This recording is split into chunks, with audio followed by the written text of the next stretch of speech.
Hola hermano, buenos días. Esto es A la Luz de los Salmos. Ya estamos en el capítulo 74. Ayer empezamos con el capítulo 73 y algo que hicimos un cambio de autor. Comienza otra vez Asaf. En este Salmo 74 te voy a traer 4 opciones acerca de lo escrito aquí.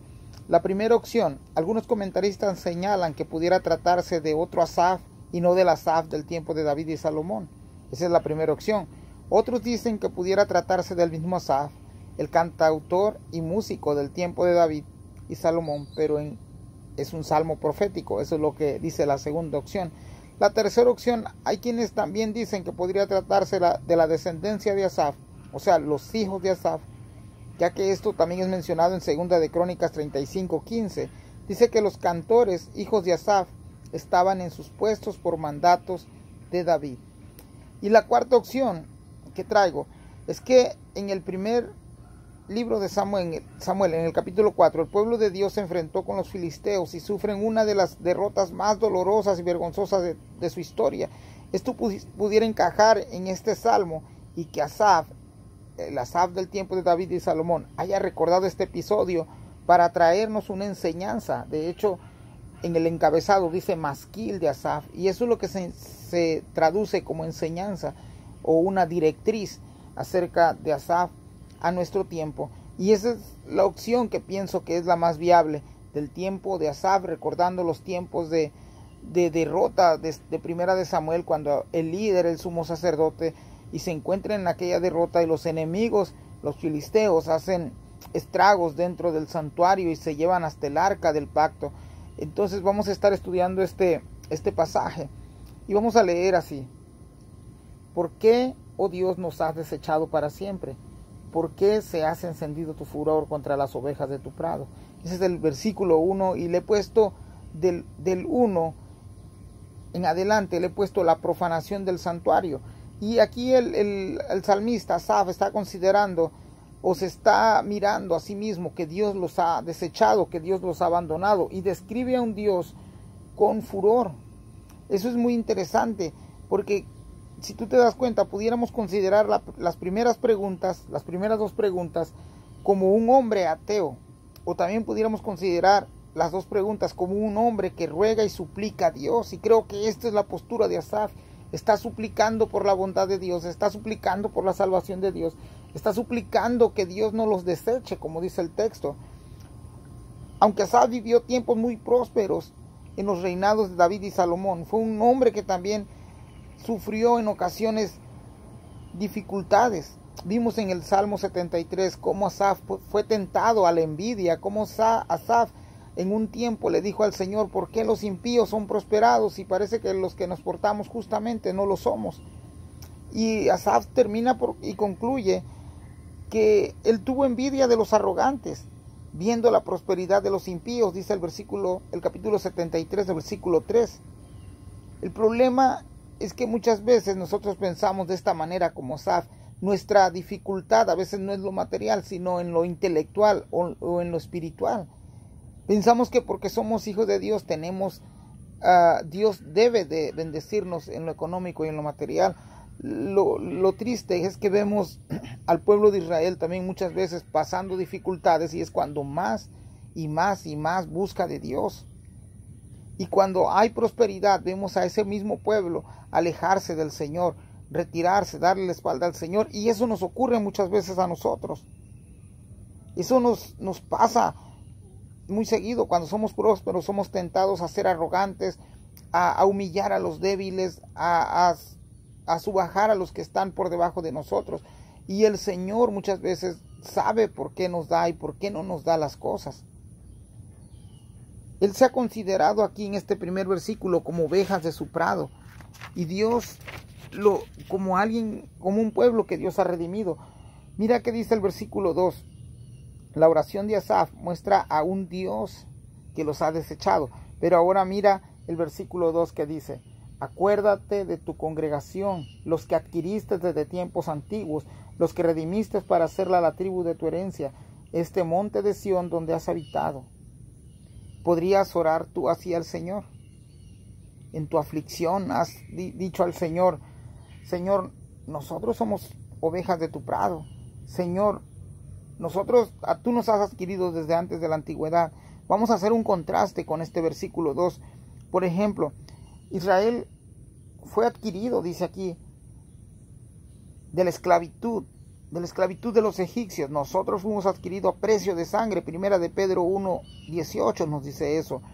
El pueblo de Israel también fue escogido desde tiempos antiguos, es este versículo 2. Nosotros, dice Efesios 1:4, que fuimos predestinados desde antes de la fundación del mundo. Y eso es una garantía que tenemos, que Dios ya nos ha elegido con o sin dificultad. Y eso es algo para gloriarse, porque sabemos que en medio de las aflicciones Dios ya ha designado algo, elegirnos desde antes de la fundación del mundo. Otro contraste que veo ahí es lo siguiente. Dios nos ha llamado a ser sus hijos. Mientras que el versículo 2 dice aquí, redimiste para hacerla la tribu de tu herencia. Eso es maravilloso. Es algo que debería de llenarlos de gozo, porque en Juan 1 y 2 nos dice que nos ha llamado a ser hijos de Dios. A todos los que le recibieron le dio la potestad de ser hijos de Dios. Y yo estoy seguro que si tú has aceptado a Cristo en arrepentimiento y fe, tú has venido a formar parte de la familia de Dios, eres considerado hijo de Dios. Dice también el versículo 2, este monte Sión donde has habitado. Ellos apelaban a aquella ciudad, a aquel lugar donde Dios había prometido estar, pero en el nuevo pacto Dios ha prometido habitar dentro de nuestro corazón. Primera de Corintios 3:16, Él ya no habita en manos hechas por hombres, Él habita ahora en nuestros corazones. También Primera de Pedro 1:17 dice que nosotros fuimos rescatados de vuestra vana manera de vivir. Antes por nosotros nadie daba un peso o un quinto. Sin embargo, Dios dio a su único Hijo, y su sangre preciosa ha sido el precio de nuestra salvación. Eso tenemos que tenerlo en cuenta nosotros. El versículo 3, dirige tus pasos a los asolamientos eternos, a todo el mal que el enemigo ha hecho en el santuario. Y el versículo 4 dice, tus enemigos vociferan en medio de tus asambleas, han puesto sus divisas por señales. Una de las cosas que podemos mirar en el versículo 3 es de que él se siente y mira y está sacando esta enseñanza del tiempo de Samuel, a que Dios les ha dado la espalda. Eso pareciera ser. Y cuando nos está yendo mal, o cuando Dios ha puesto en nosotros alguna prueba, pensamos que Dios nos ha abandonado. La realidad no es esa. La realidad es que Dios siempre ha estado ahí. Y muchas veces el Señor ha permitido esto, también porque nosotros mismos hemos provocado y dándole la espalda a Dios, Él también hace lo mismo con nosotros. Y muchas veces es para ver si estamos fuertes en esa tentación, para salir aprobados de esa prueba. Dirige tus pasos a los asolamientos eternos, a todo el mal que el enemigo ha hecho en el santuario. Y te hablaba acerca de la profanación. La primera parte se llamó la profanación del santuario. Eso es algo que nosotros debemos de tener mucho cuidado, porque en la actualidad lo que ha sido el santuario o el lugar santo de Dios, incluso hablando de nuestra vida personal, muchas veces la hemos profanado, la hemos mezclado con costumbres o con cosas paganas, con cosas que no deberíamos ya de estar practicando. Y aquí parece que el santuario, el lugar donde ellos se reunían, el tabernáculo o la sinagoga donde ellos se reunían, había sido profanado por el enemigo. Y es que cuando el enemigo entra a nuestra vida, hace estragos y devasta todo lo que hay dentro, a nuestro alrededor. Por ejemplo, dice, se parecen a los que levantan el hacha de en medio de tu tupido bosque. Y alguien que levante el hacha en el bosque es para hacer algo, destruir. Dice el versículo 6, y ahora con hachas y martillos han quebrado todas tus entalladuras. Todo lo que nos ha costado perfeccionar en nuestra vida, todo lo que nos ha costado mantenernos, muchas veces cuando le damos lugar al enemigo, cuando el enemigo entra a nuestra vida, todos estos estandartes, todas estas valores, principios que hemos adquirido son echados a la basura cuando permitimos estas cosas.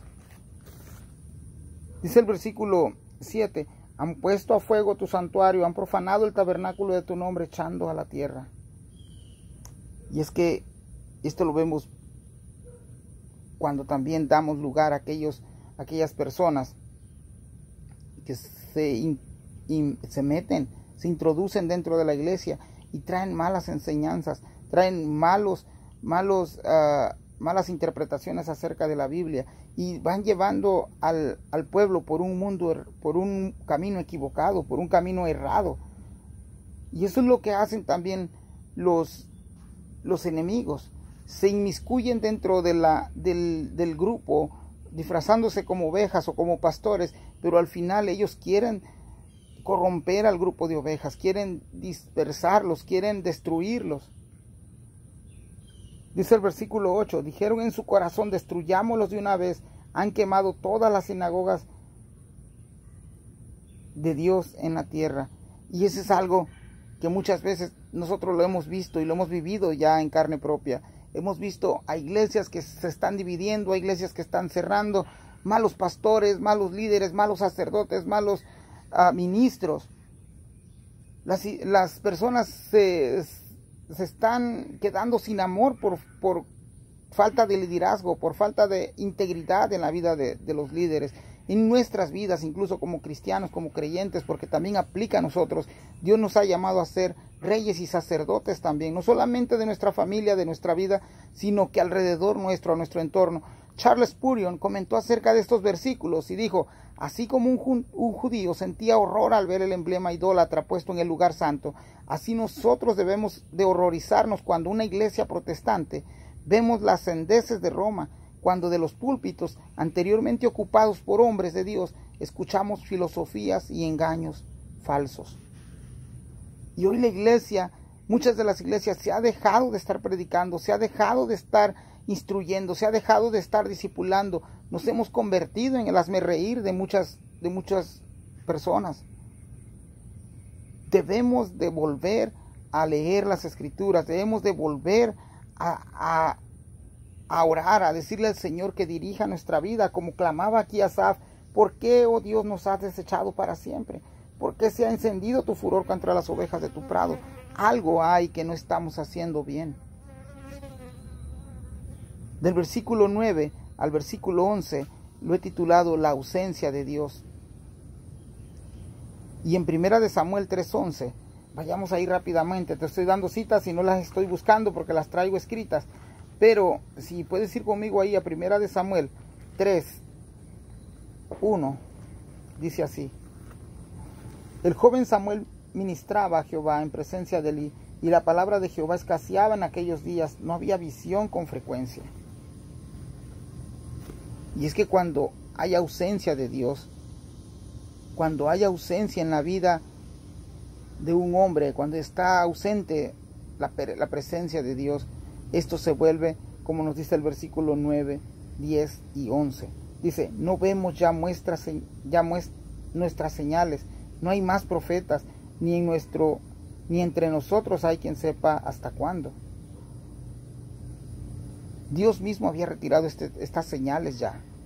Su enojo, su ira se habían encendido, y en vez de traerles bendición y traerle paz y gozo, les había quitado su ausencia. Y no hay nada más peor que experimentar la ausencia de Dios en la vida del hombre. En el versículo 3:1 de 1 Samuel, el joven Samuel se estaba preparando, pero los que debían de continuar enseñando al pueblo, los que debían de estar preparándose para recibir el legado de su padre, los hijos de Elí, estaban corrompiendo al pueblo. De hecho, ellos eran un ejemplo mal para el pueblo. Ocupaban a las mujeres que estaban en el tabernáculo para acostarse con ellas en las puertas del santuario. Esto llamaba a los hombres a ser pecadores. No solamente ellos lo practicaban, sino que hacían el llamado a que otros también participaran de este tipo de pecados. No había visión, dice aquí. Y en el versículo 9 del capítulo 74 dice, no hay más profetas. Y aquí la palabra profeta no quiere decir que alguien te va a traer revelación nueva, o que Dios te va a señalar en visión o en sueño, algo que ya está escrito en la Biblia. La palabra profeta significa explicar lo que ya está escrito, dar a conocer lo que ya Dios ha dejado en las Escrituras. Eso es lo que significa profetas aquí. Ellos tenían el previo conocimiento ya del Dios que los había sacado de la tierra de Egipto. Pero también no había personas que supieran los tiempos, que fueran entendidos en los tiempos. Dice 2 de Corintios 2:17. Vayamos ahí a 2 de Corintios 2:17. Rápidamente ahí en tu Biblia, hermano. Hoy no te invité a sacar tu pluma, ni tu lápiz, ni tu libreta, pero pues yo creo que lo podemos ir haciendo. Y 2 de Corintios 2:17 nos dice así: pues no somos como muchos que medran, falsifican la palabra de Dios, sino que con sinceridad, como de parte de Dios y delante de Dios, hablamos en Cristo. Hace falta profetas con este tipo de características, que hablen de parte de Dios y delante de Dios. Eso va a traer a que nosotros, como maestros o como expositores de la palabra, traigamos el evangelio que corresponde a las verdades de la Biblia, a las verdades del evangelio. Dice también el versículo 10, ¿hasta cuándo Dios nos afrentará el angustiador? Ellos se sentían tan angustiados, tan afligidos. Ellos no tenían un tiempo para cuando decir tal fecha el angustiador se va a ir de azotarme, de afligirme. ¿Ha de blasfemar el enemigo perpetuamente tu nombre?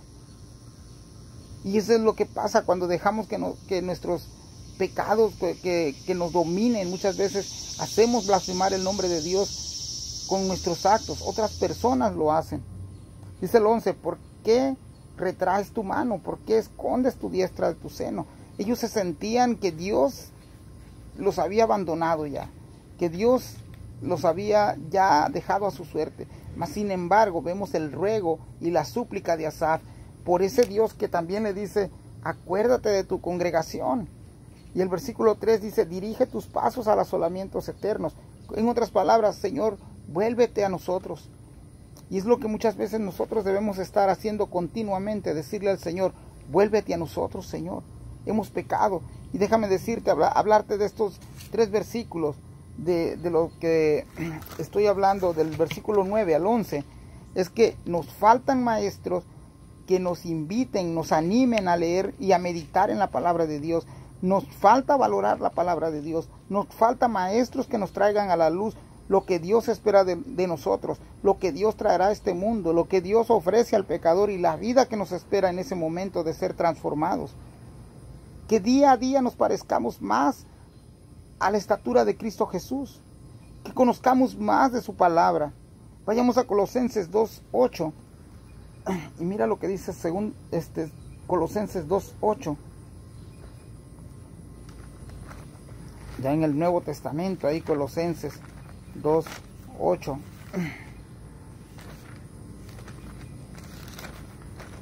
Dice, mirad que nadie os engañe por medio de filosofías y huecas sutilezas, según las tradiciones de los hombres, conforme a los rudimentos del mundo, y no según Cristo.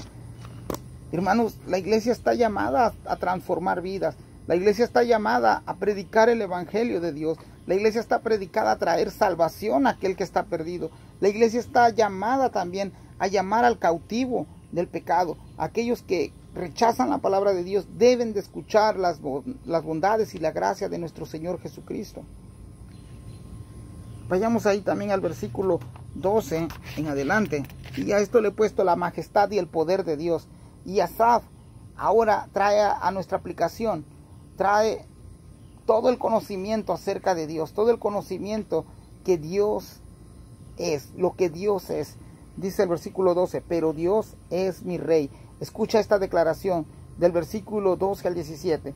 Pero Dios es mi rey desde tiempos antiguos, el que obra salvación en medio de la tierra. Dividiste el mar con tu poder, quebrantaste cabezas de monstruos en las aguas, magullaste la cabeza del Leviatán y lo diste por comida a los moradores del desierto. Abriste la fuente y el río, secaste ríos impetuosos.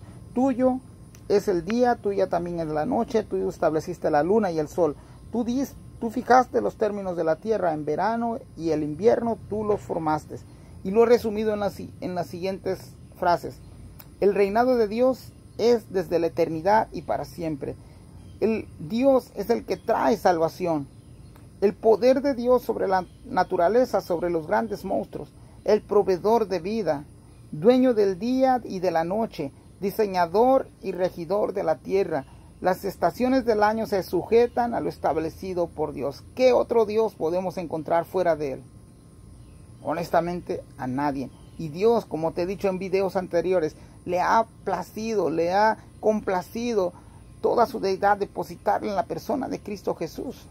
Él es el representante de Dios, nuestro Señor Jesucristo. Dice el versículo 18, acuérdate de estos que el enemigo ha afrentado a Jehová y pueblos insensatos ha blasfemado tu nombre. Comenzamos aquí otra vez con los textos imprecatorios y aquí entramos a otro título que le puse, la justicia esperada. Y es que todos esperamos la justicia de Dios. Todos los justos esperamos de esa divina justicia que viene, que es justa y equitativa.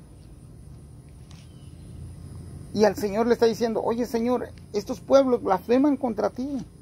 Te han ofendido, te han insultado, Señor. El versículo 19, no entregas a las fieras el alma de tu tortola y no olvides para siempre la congregación de los afligidos. Y esto es una metáfora comparando a la tortola como el pueblo, como los hijos de Dios, como aquellos que son inofensivos. Aquellos animalitos son indefensos. Y tú te imaginas a estos tipos de animalitos en manos o en las garras de una fiera, pues van a ser destrozados. Y nosotros somos eso, somos ovejas de su prado, somos como la tortola en sus manos. Y Él está diciendo, no entregas a las fieras el alma de tu tortola. Él está pidiendo misericordia, compasión de parte de Dios. Y claro que Dios no se va a olvidar de su Hijo, de su pueblo, los que le han recibido como Señor y Salvador. El versículo 20, mira el pacto por los lugares tenebrosos de la tierra, están llenos de habitaciones de violencia. Y aquí audazmente Asaf le está diciendo al Señor, Señor, nosotros rompemos el pacto, siempre lo hemos quebrantado, pero tú eres fiel, recuerda tu pacto, Señor, porque los lugares tenebrosos de la tierra están llenos de habitaciones de violencia. Y otra vez te recuerdo que nuestro andar por este mundo siempre traerá aflicción y problemas, siempre traerá dificultades. Y es por eso que nosotros acudimos a ese Dios que ha hecho el pacto con nosotros de no abandonarnos, de no soltarnos de su mano. El 21, no vuelve avergonzado el abatido, el afligido y el menesteroso alabarán tu nombre. Señor, deja que el pobre, deja que el que está indefenso puedan alabarte en gran manera. Y ese día llegará cuando todos nos presentemos ante ese gran Dios, ante ese gran juez, ante ese gran sacerdote llamado el Señor Jesucristo. Y todos, grandes, pequeños, ricos y pobres, estaremos ahí alabando su nombre por toda la eternidad. Dice el versículo 22, levántate, oh Dios, aboga tu causa, acuérdate de cómo el insensato te injuria cada día. Y aquí otra vez Asaf acudiendo a la justicia de Dios, pero no solamente es porque ofenden al pueblo de Dios, no solamente es porque ofenden a la tortola que Dios ha escogido como propia de él, como la oveja de su prado, sino que también los impíos ofenden a Dios. Y eso es lo que Asaf está apelando. Señor, no solamente nos insultan a nosotros, sino que insultan a tu santo nombre. El versículo 23, no olvides las voces de tus enemigos, el alboroto de los que se levantan contra ti sube continuamente. El Señor, es como Asaf le está diciendo, Señor, recuerda todos los insultos que te han hecho contra ti. El ruego de Asaf incrementó, hermanos, incrementó. Si tú ves cómo va de aumento en aumento el ruego y la súplica de Asaf. ¿Pero por qué? Porque hace un contraste también con el versículo 23. Mientras ellos, el alboroto de los que se levantan contra ti sube continuamente, también Asaf tiene que subir continuamente su plegaria y su súplica y su justicia, porque la justicia de Dios es perfecta. Y si de algo vamos a estar seguros, es que la justicia de Dios traerá paz. Este ha sido el capítulo 74 a la luz de los Salmos. Deja tu comentario si tienes alguna duda, si tienes algún comentario, pues déjalo ahí en la caja de comentarios, hermanos. Dios te bendiga. Un saludo ahí a mi tío Fidel Álvarez de Dallas. Y a los hermanos que nos están ahí escribiendo, gracias por estarme apoyando y estar compartiendo los videos. Bendiciones.